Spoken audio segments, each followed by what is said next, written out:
Hello, and welcome to our talk on the Operational Wargame System by Tim Barrick. Tim Barrick recently retired from the Marine Corps as a colonel, where his final job was running the Wargaming Division in the Marine Corps Warfighting Lab for the past 3 years. A lifelong wargamer, he is the lead designer of the Operational Wargame System, which some of you have seen through Assassin's Mace and soon Zapad. And he's done that working with his co-designer, Mark Gelston, who unfortunately will not be on this talk with us today. Tim, over to you. Thanks, James. Really appreciate the invite to speak here for Connections this week, and especially to be able to present the Operational Wargame System. This has been a labor of love over the last really 2.5 years now, and not just by myself, but with the team that I had there at the Warfighting Lab, particularly Mark Gelston, who shares a passion for wargaming and particularly this kind of game system. So my talk today is really going to be about 30 minutes and spend about the last half of the presentation for Q&A. So if you have questions, please put them in the chat, and James is going to moderate and field them, and happy to field those. So I'm going to do a quick overview of a little bit of the background of the game, and then do a little bit of show and tell via the Vassal module as well. So we're at a critical milestone. Actually, pretty excited this week with the Zapad expansion. It has hit a level of development maturity that we just put out a updated version of the rules, and then we're going to do a pretty big beta test next week on the European theater expansion to the game system. And I'll talk a little bit about that and some of the changes in the game system that have emerged through the development of Zapad. So first off, I'm going to hit some of the design precepts that went into the background of the game and how we developed it and what we focused on in development, which is an important thing to understand with any game, is some of the assumptions and the design concept behind it and why. I'm also going to touch on some of those who've been using it in their application of the game, which is pretty exciting to see it being used, not just in Quantico, but in a lot of other places they're using it. And like I mentioned, I'll talk about the Zapad expansion and do a little show and tell and talk the way ahead, and then we'll hit Q&A. The image you see here on the right in the screen is actually the new operational map for the European theater, and I'll talk more about that later on. All right, first off, if you're not familiar with the game system, just want to touch on what it is, the scale, and a little bit about the why. So the target time frame for the game is 2025. So in our background from the Warfighting Lab, we're looking at future warfare, and one of the key questions when you're looking at future force design that we had to wrestle with was at the kind of high operational level, what is the role of the Marine Corps in a joint campaign? And to answer that question, you actually have to wargame the joint campaign and do it at a detailed enough level that you get to the questions of force employment kind of by service. And you're looking at the different capabilities across the services, and then posing a question really from the mindset of a joint task force commander or a theater combatant commander. What do you need your joint force to do? And what is your objective? How are you arraying the force? How are you organizing the force? And then within that, what does that mean in our case for the Marine Corps? How is the Marine Corps employed? And we didn't really have a good game system on the shelf that we could use to fight the joint campaign. And that honestly kind of frustrated me that here we are, the service level wargaming division for the Marine Corps, and we didn't have a tool on the shelf that we could fight a joint campaign. Some of the other services had one, particularly Center for Army Analysis has a really good system.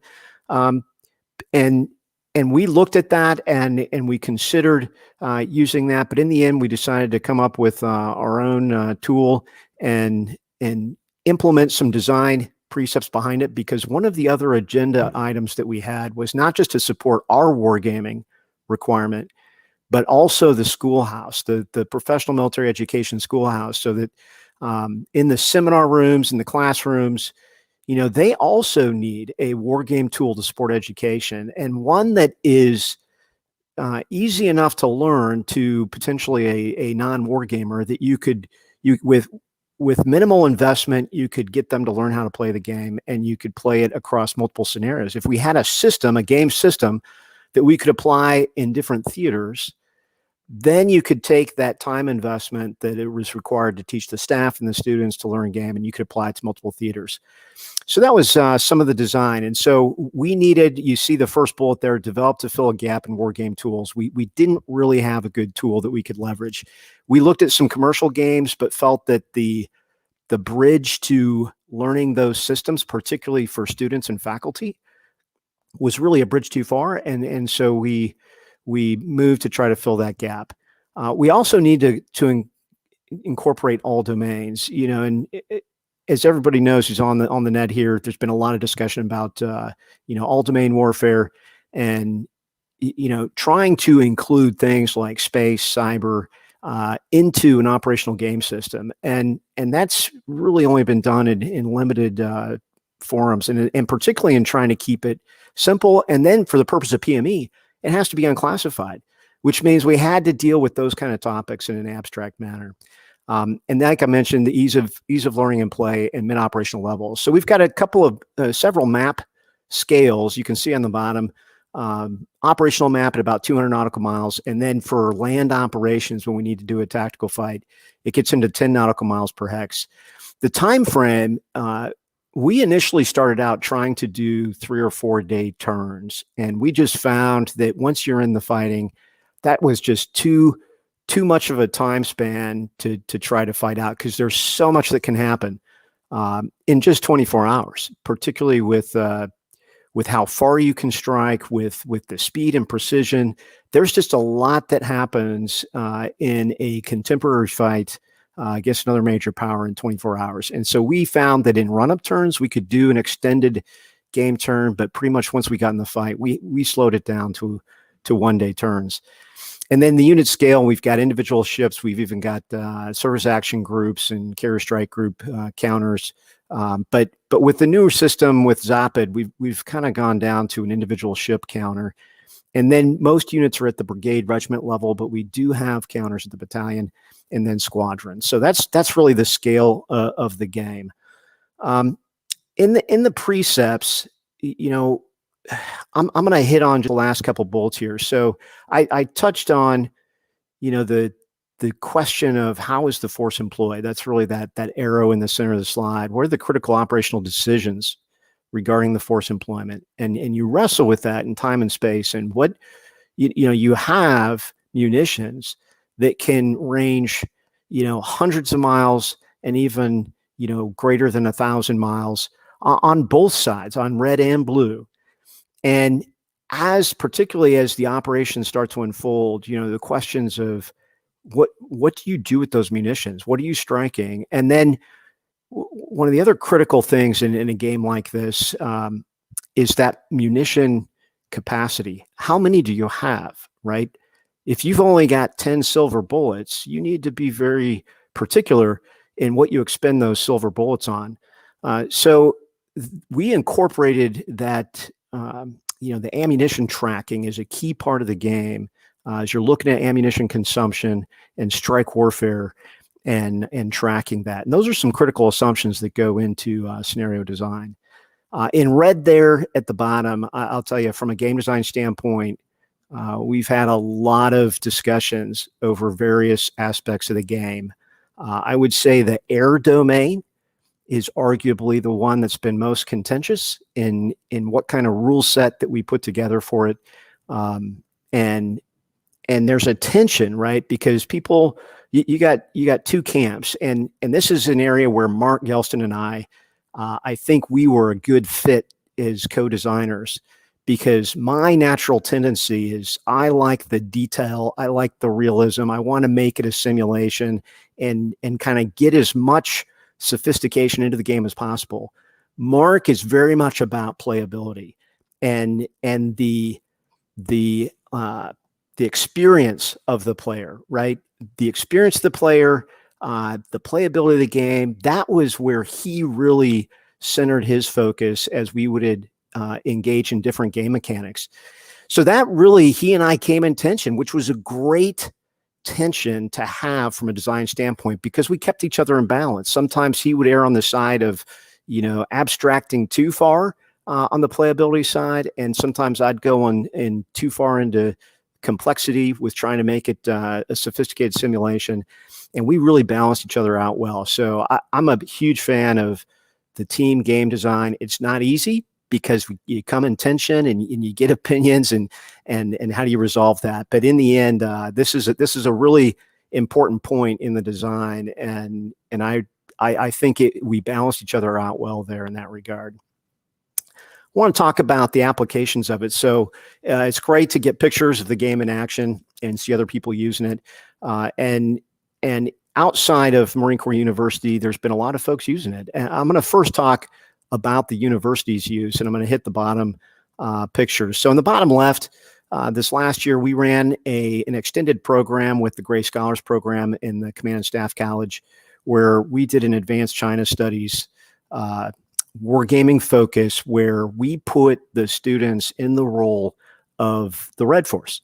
They were playing the Chinese Eastern Theater Command, and we put them with the task of, hey, you get the military task of you've got to seize Taiwan. How do you do it? And we made them fight it out from the Red perspective.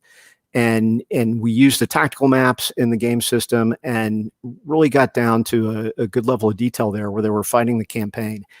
We found that to be immensely valuable to go through that. There was some time investment in that, and I would consider that definitely an advanced studies program kind of application in the PME schoolhouse. But that was a very fruitful endeavor.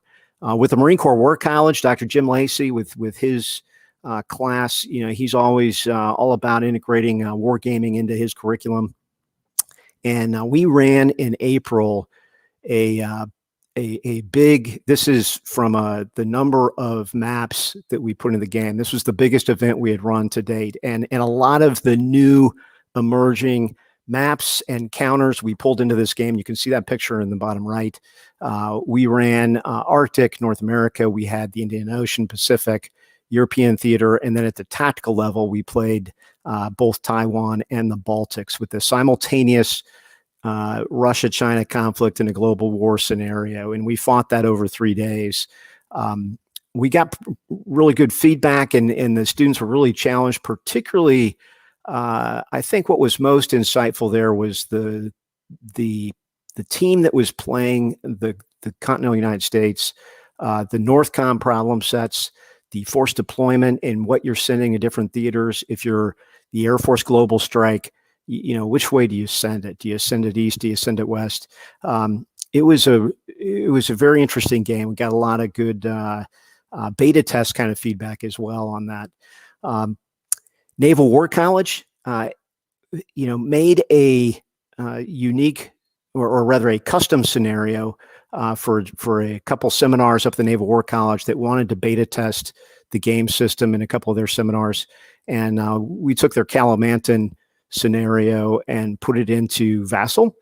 And they just fought that here in May, and I had a pretty good run with it. We continue to improve it, but very positive feedback as they used it and applied it to a more of a generic scenario as opposed to the real world kind of problem set. And then Army Futures Command, you see a beta test there in the top left. We did test a Zopid with those guys, and they're looking to use it this fall for one of the Army service level games. And then School of Advanced Military Studies, James Sterrett and crew there in Leavenworth, they took a small scenario and applied it in their seminar, and really forcing their students to wrestle with all domain warfare. Folks that were not very familiar with maritime campaign and naval operations were forced to really think about how do they employ naval forces, how do they fight a maritime campaign, and some positive feedback out of that as well. And there's been some other folks that have been using it, but these are some of the prime examples of it in action, both from a future force development standpoint and education.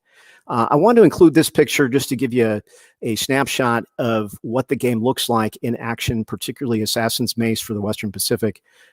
This was the at-start picture for the Marine Corps War College Global War event. And you can see on the screen here, we simply arrayed like the South Sea Fleet for China, the East Sea Fleet, the North Sea Fleet. We just grouped those ships together at start and then let the students array their force. So we put them into, their air forces. You see a lot of those circular counters or the air counters. We arrayed those from open source order of battle references. We arrayed those on the map and then put the ready fleet forces out there. We pulled some out that were in maintenance cycle, so we didn't give them the 100% of their fleets, but we gave them what was in a reasonable amount of their fleet and said, okay, here's your 3 fleets. Here's your goals, here's your objectives, here's your problem set. Now array your force, and then we'll kick off the game. Same thing for blue. You see the U.S. 7th Fleet there in the Western Pacific with the Carrier Strike Group out there south of Iwo Jima, the ARG-MU off of Japan. And those white counters are Japanese forces, particularly air power there in Japan. So this should give you just a sense of the game and, the kinds of decisions that players in the game are required to make, which really deal with force array, force employment, objective. And keep in mind, as you look at this map, that the hexes are 200 nautical miles. So you're dealing with vast distances here in the scope of the campaign, in engagements that span hundreds and hundreds of miles across the whole theater. All right, so that was Assassin's Mace, and over the last 7 months have really spent a lot of time on Zopid and building out the expansion. And because it's a different problem set, particularly from a ground campaign standpoint, had to deal with some evolution of the rules. For example, right off the bat came up against the fact that our initial design for land forces for Assassin's Mace were 2-step units, meaning they could take 2 hits and then they were done. That became challenging, and with brigades as 2-step units when you try to represent battalions. And as many of you know, the Marine Corps largely employs forces at the battalion level. And what we were inadvertently doing by making 1-step battalion counters and 2-step brigade counters is we were overpowering the battalion. We were making it stronger in the game than it really is in real life, relative to a brigade combat team. So as we face this problem set in Zopid, where the ground forces were just extensive, right? As you're fighting that Baltics campaign in the European theater that we wanted to use as the centerpiece for this scenario, we made the leap to 3-step units and kind of redesigned the ground counters. Also, the ground combat system. This is one of the challenges. This is where the tension in ease of play versus simulation comes in. You can just look at on the bottom right. This is our ground combat abacus, we call it, and the ground modifiers. You can just see a list of them there. And we wanted to avoid a combat chart. We tried to avoid that, but that just becomes really challenging when you're trying to include all these different variables. And what we found is land warfare is complicated. And there are so many factors that go into the adjudication of a ground combat engagement. Frankly, it's cleaner on the air side and on the naval side from a domain warfare standpoint. It gets a lot more messy on the ground. And so we ended up needing to create an adjudication aid to help us do that and incorporate that into the rule set as well. Combat service support units obviously become critical on the land side. And then the space dashboard. This was a new creation for this. In fact, it's so new that we haven't even beta tested this space capability dashboard. Next week will be the debut in a game of this space capability dashboard. And, there was a Air Force 3-star general that was in a game 2.5 years ago that we were running. And we had, you can see on here, the ISR satellite constellation, and we had this theater ISR counter on the map. And he made a critical comment where he said, in this game, you have abstracted the whole space domain down to a single counter. And he's like, if I, as an Air Force guy, were to run a game and I abstracted the ground force into a single counter, you would throw me out of the room. And his comment really stuck with me. And as we went from a game design standpoint and wrestling with the space domain, I really wrestled with that in terms of, okay, well, what is the space domain, and what is the nuance in how you incorporate it into a game?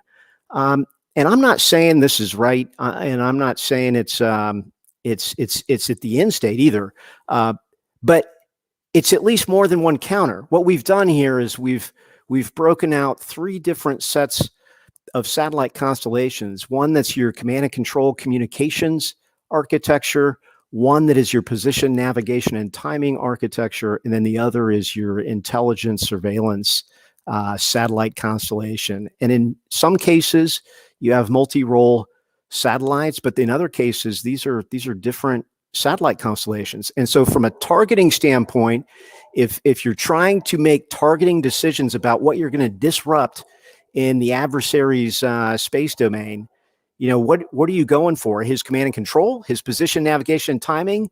You doing disruption, or are you doing ISR is your focus? So this is an attempt to create some of that nuance, and I'm really excited to see this get played out next week as we do this. And obviously you can target this with various effects in the game. Also incorporated some Article 5 force contributions, taken some of the diplomatic kind of national political decisions about how much force, right? So when NATO does Article 5, what's the force contribution from each country? So we've created some mechanics in the game to take that off the plate of the players who, in our mind, are the military decision makers in the campaign. And so we just create a mechanic where it's a dice roll that can be influenced for how much force each country is contributing, and interested to see how that plays in the strategic movement. Critical in any game, and with the European theater really forced us into rail, air, sea, and road, all those means of marshaling forces, and incorporate that in the game in detail. And then you can see more nuance with the drones, individual ship counters, and then Russian, European, Canadian order of battle. So what's the way ahead now? So right now, the focus is getting Zapad done. So big beta test next week. And after that beta test, I anticipate making the final adjustments to what goes in the box, which for us, as we produce this, the maps are large. We distribute the maps and the rules by PDF. Really what comes in the box are the counters. So we'll finalize the counter set for the boxes and then be able to go into production. I'm hoping by late July, early August, to be able to go into production of the game. Player aids in terms of learning the game. So video tutorial, trying to put a video tutorial together for this to teach people. Now that we've got the rules somewhat solidified, putting a video tutorial together is a key objective, and that will clearly help us if we can do a good job on that in helping faculty and students learn how to play the game faster. And then I need to go back and update Assassin's Mace for a second edition, particularly on the ground side. The Chinese order of battle needs updated to reflect the 3-step ground units. Same thing for Taiwan and some of the other forces in the Western Pacific. Continuing to expand the map library. I've got about 7 different maps, and I'll show you a couple of those here in a few minutes.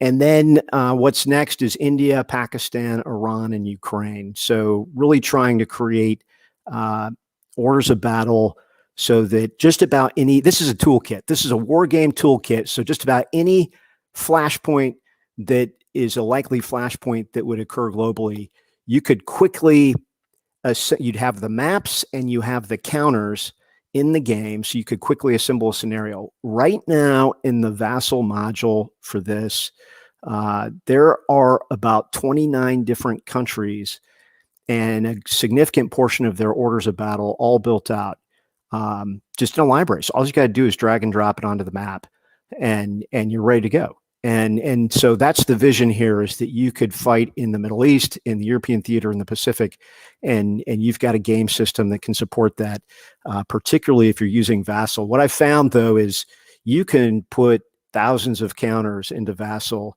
but when it comes to what goes in the box, it's some hard decisions to down select to a playable set for what goes in the box.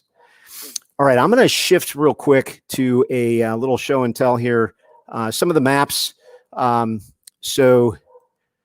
This is a map got from our Canadian partners here in Wargaming for the Arctic Theater. And what we did is we took the map file that they gave us and then put basically the overlay for the game system. So the hexes are 200 nautical miles. And you can see right here the opportunities that an Arctic theater game might present, which could be extremely interesting. This is the Indian Ocean extension. And right now, working with MCIA to really create a standardized set of maps at the operational level that you can go anywhere in the world and play it, and it's a standardized look, so you're not changing the feel of the map between scenarios. And I'll show you a draft map that is in the works. This is what the Japan theater is going to look like from the scope of the map as we finish up the Japan map. Let me dive into Vassal. So this is the Vassal module, and you can see here the European theater map. This is the scenario we're going to play next week for our beta test. We're not going to play the Mediterranean, just to kind of simplify the game and help us step through some turns. We're only going to focus really on the Baltics through the Greenland, Iceland, UK gap. But there's a world of opportunity here to play the whole theater, particularly with the Mediterranean, some of the interesting questions that come there. This looks a bit complicated, but what you're seeing here, this is the main map view for the tactical map for the Baltics. And what you're seeing on the sides are the forces and their garrison locations. And you've got the Russians here on the far right. This is a division. Down each of those boxes on the right-hand side is a division that is in their garrison areas. And you can see the railroads here with rail cars, and you've got to actually move and marshal your forces and put them into theater. You can see the strategic movement here for rail, for road. There's airlift opportunities. So the players, when we kick the game off, have to make decisions about assembling their force, putting it into theater, and then what's the response, right? So if Russia's doing, as a matter of fact, let me pull the red hand up here. Here's the Zapad exercise card, and the Russians play that, and they're able to, immediately put X number of counters into play on the map. What's the NATO reaction, right? If they do strategic mobilization, what's the reaction? And then you got some of the cyber attack cards here as well. And this is the red player hand. So you go over to the NATO side. I'm going to zoom in here. And there's a mini map feature here. It's pretty cool. So you got, here are German, Dutch forces. This is the German 1st Panzer Division at the brigade level. You've got the Dutch with their brigades down here. You've got Italy with their brigades, and you got Spain off to the left. So you see that these are the forces in garrison. And then you get to the question of, okay, well, what are they offering up to NATO? Either in a defender exercise or an Article 5 event. And then you got to get it there, right? Railhead, ship or air. And or it's driving, right? It's going to go on the road transit and you're going to get it there. So for each of these countries, there's a decision process of what's the contribution? How do you get it there? How fast does it get there in the timeline? I apologize for the dogs freaking out in the background here. So this is the United States, and you got garrison forces and you got global strike going on here. In CONUS, you see here some of the ammunition counters that are associated with the global strike that they can track and then employ as the conflict unfolds and making those decisions. Readiness timelines with timers to count down deployment timelines for forces. And then on the naval side, here's an example of a carrier strike group. Task force marker goes on the map, carrier with its air wing that you can employ, and then the escorting destroyers. The dice that are represented here, each of these represents about 8 missiles and different missile loadouts. You see here 4 different Arleigh Burkes, and all 4 of them have different capabilities, different loadouts. This one, the Flight 3 with the better defense, the harder to detect. This represents some of the enhanced electronic warfare capabilities, countermeasures, overall some better command and control systems and sensors and countermeasure systems. And so you see the difference between some of the older Arleigh Burkes that are sitting there. I got a ARG-MU over here in this task force with Tripoli, with MU loadout and LPDs. On the Russian side, here's a Russian force that's at sea. The Russians are going to be launching the Admiral Nakhimov here, just modernized with it's Zircon missiles and Onyx missiles. And so, tracking it in Vassal, and on a tabletop, we use dry erase markers to mark off expenditure. In Vassal, it's got this cool properties feature. So you just tick off, I'm going to fire, 3 volleys of Zircon. You just check the boxes. You fired 3, close it, you generate your missile. Right here, and I would promote it up to a D20 attack, and then clone it. And here is my triple volley of Zircon. I take this salvo and then go engage the force that I was engaging with it. And you can see you can generate those missiles. They're consumed now. He's consumed those missiles, so we've tracked that. Those are gone. He would have to go back to port to reload. And so you can look across your force when you make that decision to fire. It's a big decision. You're committing your silver bullets. So this is some of the decision making that the players would wrestle with. This is the space capability dashboard, and then another thing we've done is initiative. So when we do the strike phase, and one side is making a decision to fire. And then we've been doing up until now an I go, you go framework, playing it back and forth. Well, that gets you can make a lot of arguments against that kind of game mechanic. There's also some pros to that game mechanic. But what we've done, and I'll just kind of speak to this game mechanic real quick. So we've linked the C2 satellite constellation. This number here represents your overall capability and capacity from coordinating strike warfare across all your forces, right, to synchronize those actions. This is saying that the NATO side gets 6 strikes that they get to conduct this turn, and the C2 for the threat they get 4. So we would take those actions, the 6 and the 4, put them into this chit draw mechanic here, and then say, okay, Russia's going first. Then NATO's got a shot. Then Russia's going. Then Russia gets to go again. And now it's NATO's turn. We would cycle through this until each side has done all their strikes, and then we're done. So we've changed this from I go, you go. You can still do that, right? If we put in the rules, you can do the I go, you go, but as an optional mechanic, you can instead do the chit draw, which makes it a more random. The other thing that we can do with this is if you've got a planned offensive, you may be able to stack the deck with some of your strikes up front. So it opens up a lot of opportunity from decision cards and cyber effects as to how you apply that. Okay, I have gone about 5 minutes over the presentation that I wanted to do. So let me shift now to Q&A. And James, so what do we got first in the chute? All right. So our first question, and this is the first, second, third, and fourth question, is who can get copies of the operational wargaming system and how do they get it?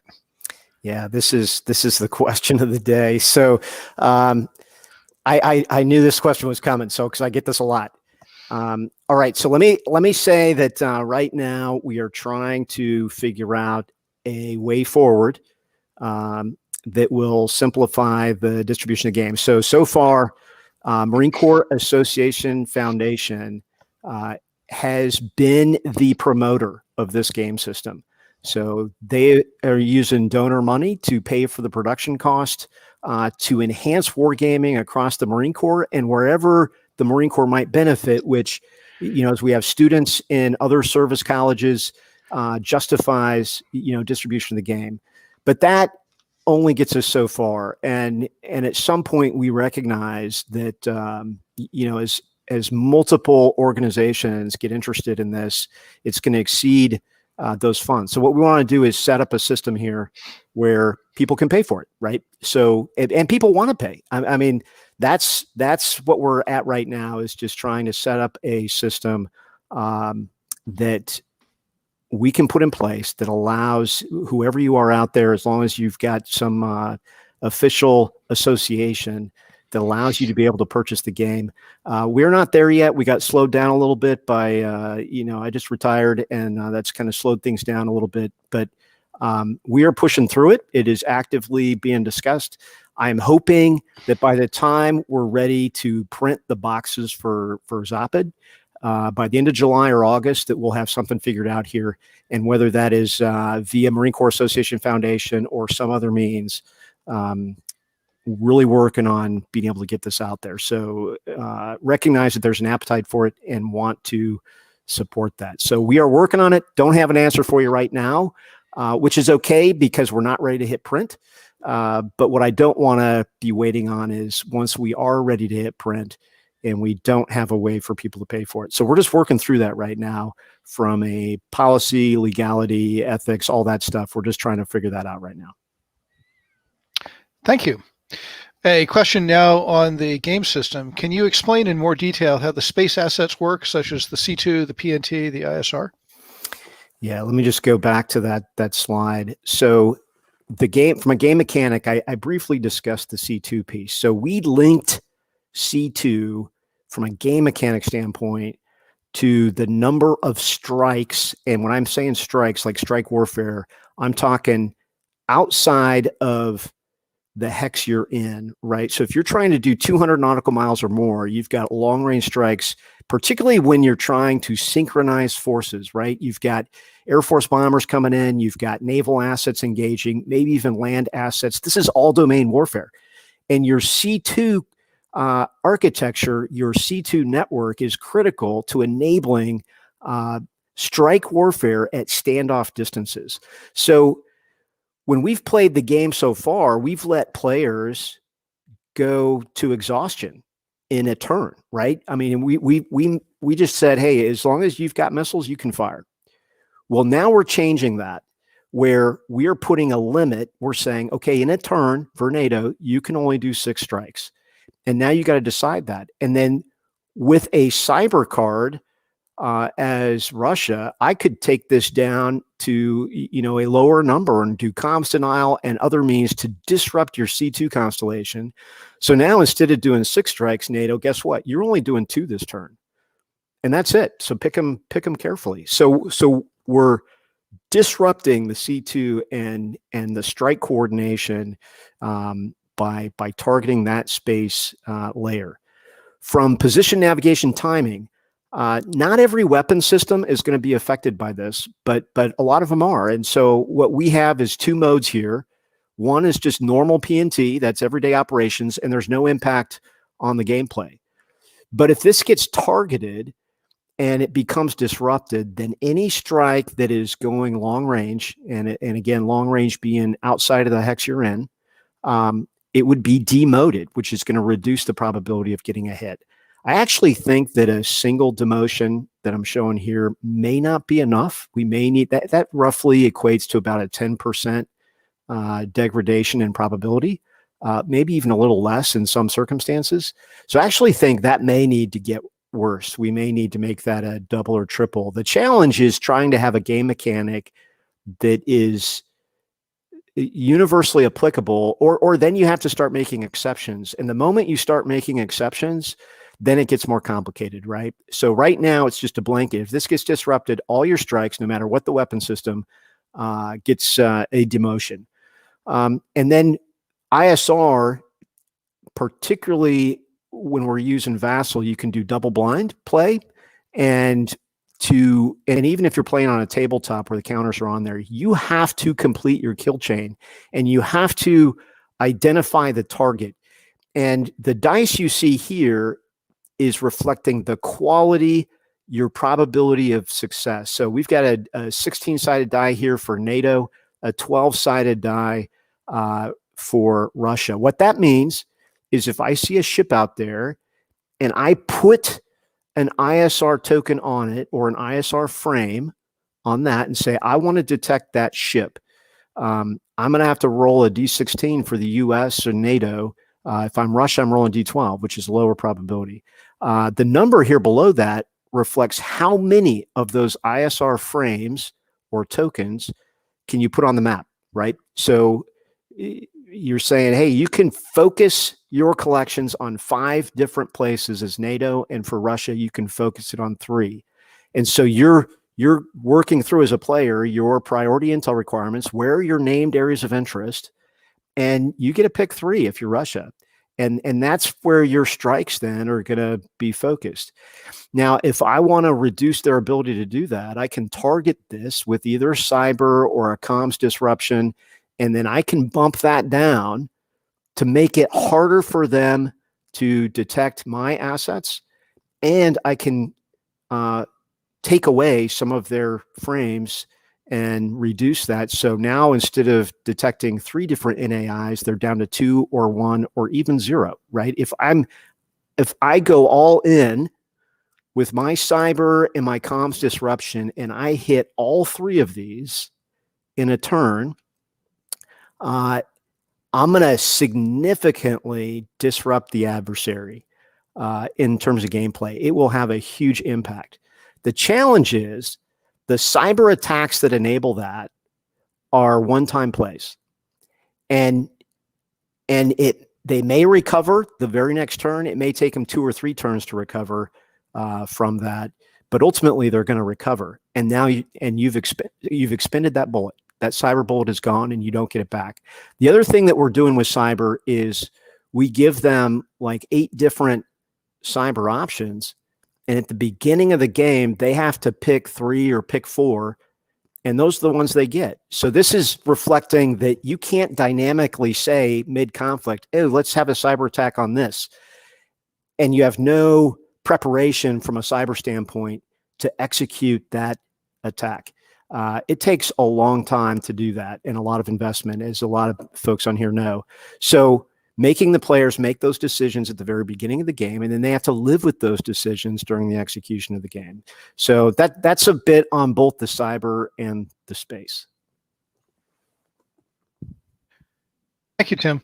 One of the things you sort of skipped past and came up in the discussion is you've skipped past how the core system of the operational wargaming system works, that you've got the dice and target numbers. Could you work through that and explain it, please?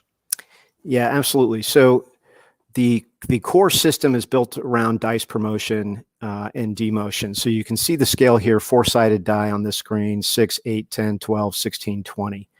And so every offensive capability in the game is given a value with one of these dice. Let's just say like a Tomahawk cruise missile is a 10 strike. A hypersonic missile, because it's much, much better, is a 20, right? You've increased your probability of hit. What you're going up against from a defense standpoint, and you see the counters here, like this artillery unit, this red shield of 4 is his defense. So if I am this VJTF battalion, my attack capability is a D8, and I'm up against, I got right in front of me 2 different regiments. If I'm going to go up against this BTR regiment, his defense is a 5. So I'm rolling an 8-sided die. I got to equal or exceed the 5. 5, 6, 7, 8. That's about a 50% probability of hit. If I hit it, you see the white boxes on here are the steps. So this counter would lose one of those steps, and he would have 2 remaining with that one hit. This tank unit here, he gets 3 attack dice. That's 3 battalions in the attack. He's rolling for like the T14 battalion, and he's got 2 T72 battalions. So he's rolling a D12 for the T14s. He's rolling D10s for the 2 T72 battalions. He rolls 3 dice. He's got to get a 6 or better to get a hit. This is a battalion unit, which means, and there's no white box on it, which means it's just a single step. If he gets hit, he's gone. So he's going in the attack here. That's his dice. Now, he gets promotions from indirect fire support. He's been designated by the headquarters as the main effort. That headquarters has also put signals intelligence and electromagnetic support operations in support, which is a promotion. So he's getting multiple promotions to his dice, and he's got a 2-axis attack. So if I go back to this ground combat abacus here, I'm going to go through this list. I've got, main effort is a +1, SIGINT's a +1, indirect fire support's a +1, 2-axis attack +1. So I start here at 0, and I'm just going to go through this, and I'm going to go, okay, 1, 2, 3, 4. And then are there any drops? And then I'm going to end up in what's the terrain forest? I get a promotion. So in this example, instead of a 12, 10, 10, he's going to roll a 16, 12, 12, or maybe even a 20-sided die. If he gets a double promotion in the end, he may be rolling a 20 and 2 16s. And he's rolling the dice. He's just got to get that 6 or better. So that's the core system. It's a dice promotion system. So when you have enablers and you're doing combined arms, you get promoted or demoted, and you end up balancing those out to get a final number. And we found that the ground combat abacus here, just started beta testing this last month. It seems to work pretty well, and to actually go very quickly in the adjudication process. It's streamlined things significantly. So taking something that could be a lot of math and taking that math away, that all you got to do is just put your token here, go down the list, go up and down, and you've got your result on that. So that's the core of the system, and it applies across air, sea, and ground operations. It applies across all 3. Thank you. And I can say from personal experience that running it with Sam's students, the core system was really easy for them to grasp. It also really helped. You may or may not have noticed, those of you watching, that the dice are always the same color. So if it's a yellow die, it's always the one size. And if it's a yellow marking on the counter, it's always that die, which was a slick piece of design. I just got to comment on that. So that was not my idea. That was, in fact, I believe it was Matt Woodhead from my team there. And when he brought that up and said, hey, let's just standardize the dice, my first reaction was, I was a longtime war gamer with different side dice. So I can look at the dice and I know what side it is, but I didn't appreciate that you're burning time and brain cells as you're looking at the dice and figuring out which one is which. And so I just went along with it. I'm like, fine, yeah, go ahead and standardize it. And game crafters that we get it printed with, they actually had the different colors. So we standardized it on the counters. I got to say that when we got the dice and then we started playing with it, I think it's one of the best things of the whole system is this common color of the dice. And it's like, now you don't say, hey, roll the D10. You're like, hey, roll 2 green dice. And unless you're colorblind, that's easy, right? As a player, you're just looking at the counter. You're not even thinking about the math. You're like, hey, blue is good. Let me roll the blue dice. You know that's inherently better than the green as you get familiar with the scaling there. And it's made it super easy, both from playing the game and then thinking about the mechanics. I was really impressed. I was glad the team came up with that idea. It's brilliant. Thank you. All right. For the next question, we had the question that in a lot of DoD war games, there's a tendency for people to want to push things into a higher classification level. Have you gotten any pushback at running this as a unclassified game, or have people welcomed it? Yeah. So first off, all the order of battle all the research into the order of battle is 90% Wikipedia and maybe 10% open source reports from various think tanks, congressional reports, different sources out there that anybody can access. So there's a lot of order of battle research and information that's gone into the game, but it's all open source, and that was deliberately done to be able to play it. Keep in mind that the design precept, the target was to play in a PME schoolhouse. And because we have foreign students in the PME schoolhouses, you have to play it at the unclass level. And so that became the design precept. And I fought against, because there's some people that make the argument that, hey, by aggregation, you've got so much information here that you ought to classify this. And I've countered that by the argument that it's all open source and anybody can get it.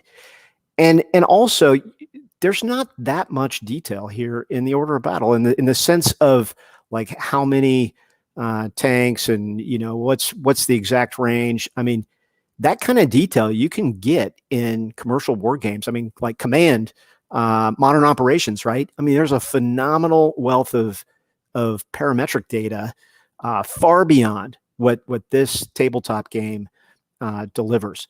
So the issue here with classification is the decision and the decisions that are being done, the discussion. It's the verbal side of the game, right? As you get into technologies, as you get into war plans.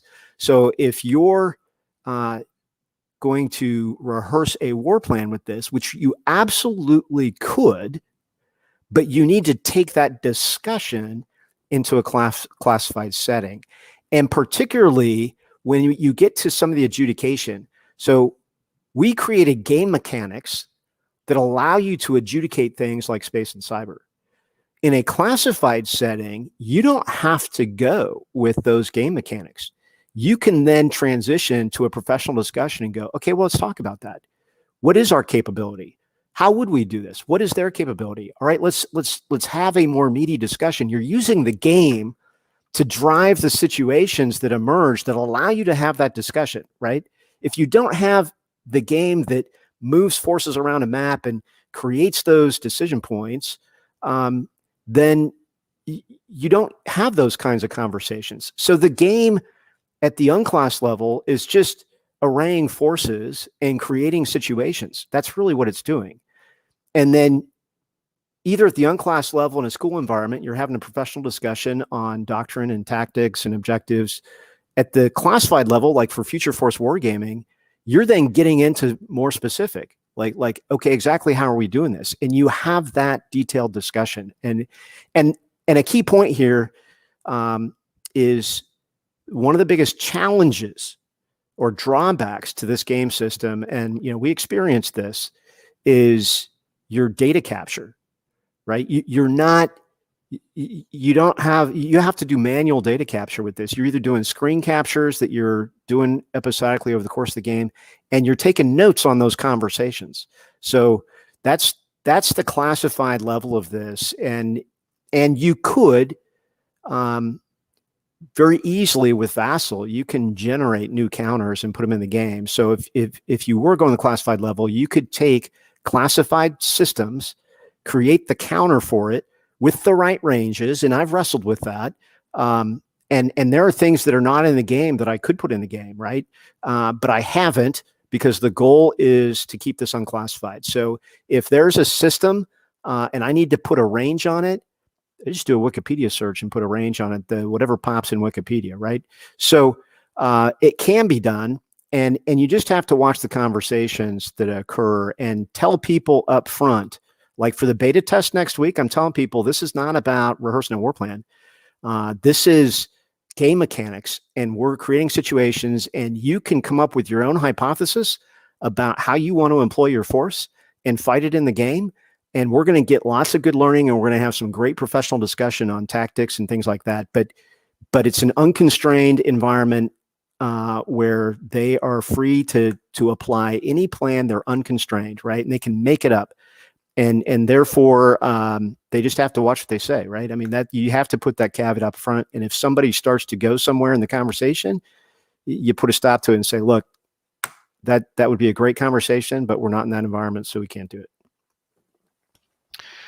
Thank you. So, as you know, poor artists copy and great artists steal. Next question is, which games inspired the systems and mechanics in the operational wargaming system? Great question. So we started out actually not intent on making our own game. Looked at Next War system. They have Mitchell Land has put together a phenomenal game system with Next War, and I particularly like the ground combat system in Next War, and that's immensely valuable. And that a lot of what goes on in Next War absolutely has influenced some of the design behind this, particularly the land campaign. I think that from a naval air standpoint, it was more extracted. That game system was more abstract than what we wanted.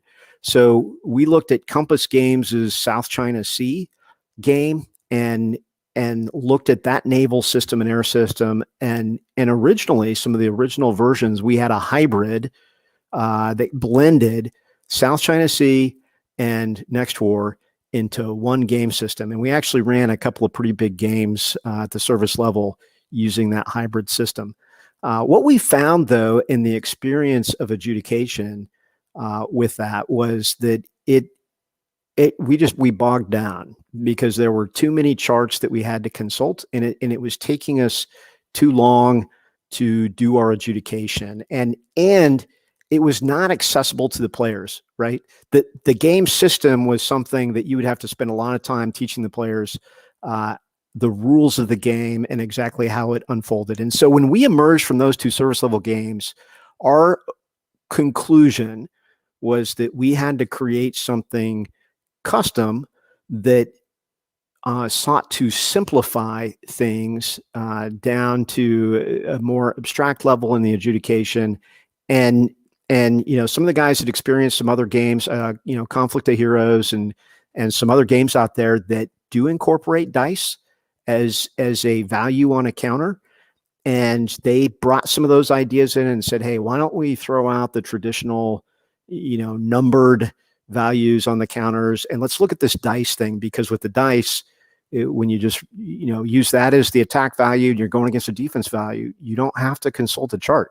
You're rolling. You can look at the counters and you can make the determination of what you need to roll, and you roll the dice and you have your outcome, and you don't have to consult a whole bunch of charts. So that triggered us on an evolutionary path of game design that has really lasted the last 2 years as we took that initial design and then kept evolving it. And when a lot of beta testing in the last 2 years, but that was some of the origination. And then we also looked at the turn sequence. The Center for Army Analysis turn sequence looks very similar to what we have here in our game sequence. As you break down the different domains, right? Because you can't do everything at once in a game turn. You have to break it down to a sequencing of adjudication. So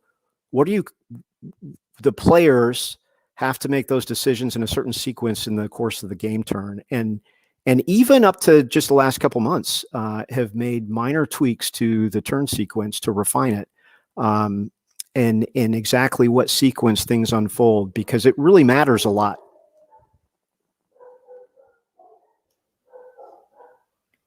Thank you. And as a final question, since we're nearing the end of time, I'm going to take the moderator's prerogative and put in one of my own. This is a two-part question. What did you learn that surprised you the most in the process of making this, testing it, running it with students and other organizations? And what do you find students learn that surprises them the most? Yeah, I think I mean, there's a lot there. It's really a tough question. I'm not necessarily going to say it's the one that surprised me, but just insights, right? So in the course of a campaign, I would say this particularly relates to our Western Pacific campaigns that we conducted, and you look at the role of forces, and in any campaign in the Western Pacific with Taiwan, there's all kinds of debates, op-eds about, should the U.S. be ambiguous? Should we be, should we just declare, that we will defend Taiwan or not? And it's interesting in the course of a game. I think those are questions that a war game can absolutely inform. And I'm not going to go into some of the things, but I would just say that how the U.S. employs forces and what that means for China in any of those conditions and circumstances, there are significant impacts. And our students in the Gray Scholars Program really wrestled with this from the Chinese perspective, right? From the red lens. I'm a huge fan of looking at this from a red lens. And so those are really key things. And the impacts during the course of a campaign on the campaign are interesting. And so I would say that is one that for me, I think is immensely valuable in the learning. And for the students, I think we have a deficiency right now in our comprehension and understanding of red capabilities. Most students cannot tell you the nomenclature of the different missile systems, of the different ships. If you tell them, hey, that's a Renhai or that's a Luyang, they do not know what that means. Or if I say you've got a Jankai and a Renhai, which one do you think you ought to shoot at? Most of them won't know, right? And then if you take it on the Russian side, it's a similar problem set, and you start talking about different missile systems. And so I think that their immersion when they play the game in threat capabilities and Blue Force capabilities, they are learning a lot about those capabilities and walking away from the game with a much better understanding of both the threat and their own forces and the interaction of those forces across hundreds of miles of battle space and what that means. And I think with that, James, a couple minutes over. So thank you very much for having me on here. It's been a pleasure, and I look forward to continuing to partner with you in wargaming in the future. Thank you. Likewise. And a thank you also to Adam Murcott, a major from the Australian Army, who has been our video producer for this session. And a reminder that there is no reason that the discussion can't continue in Discord, where, Tim, you might find there are a few other questions awaiting you. Okay. Thank you. Thanks, James.